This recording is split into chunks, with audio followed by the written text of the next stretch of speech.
Kyrie eleison. Porto Torres, Basilica di San Gavino, interno.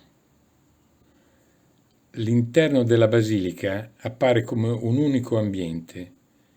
La divisione tra le tre navate è realizzata da due serie di archi a tutto sesto, retti da 22 colonne e da tre coppie di pilastri cruciformi.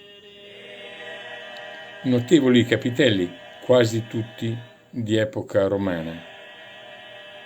Le reliquie dei martiri turritani molto venerati sono conservate nella cripta all'interno di artistici sarcofagi romani.